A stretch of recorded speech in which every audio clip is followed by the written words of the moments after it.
I have a well-deserved reputation for being short-winded. So I'm going to try the 3-minute option. No, I don't really have much to say. I'm very overwhelmed by this. It's really, really lovely.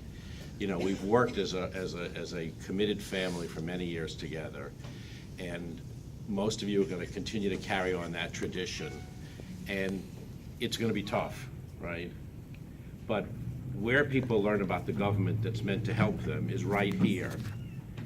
And we all continue to have those tools to make a real difference.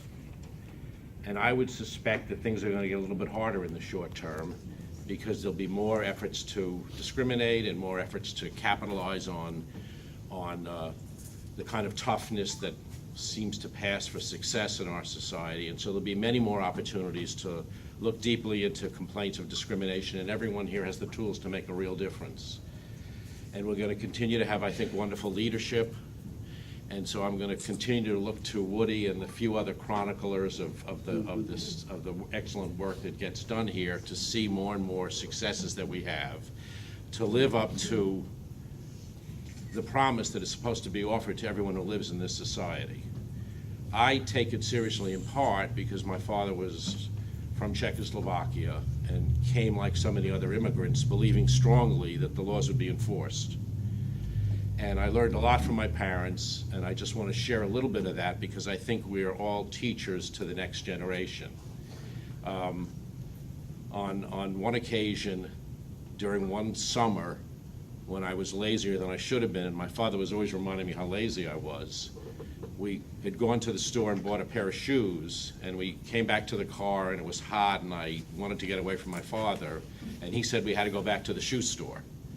Why do we have to go back to the shoe store? He realized that he had underpaid the salesman $1.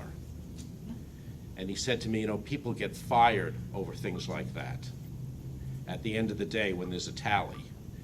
And even though I was aggravated at the time, I never forgot that message.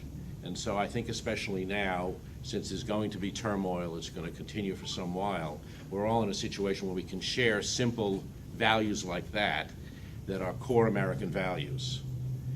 And I don't think I could have started on the path I was on unless my parents had shown some support for it.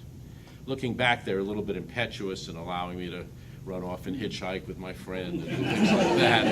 And I didn't encourage that behavior on the part of my children, so they've grown up to be very productive adults. They're not lounging in a jail somewhere now. But anyway, I don't really have much more to say, except that I so very much appreciate this, and everything that people say I may have accomplished, I accomplished with the support and leadership of other people. One of the best decisions I came to early on is I better find people smarter than me to work with me, and I also needed people to maybe hem in some of my enthusiasms.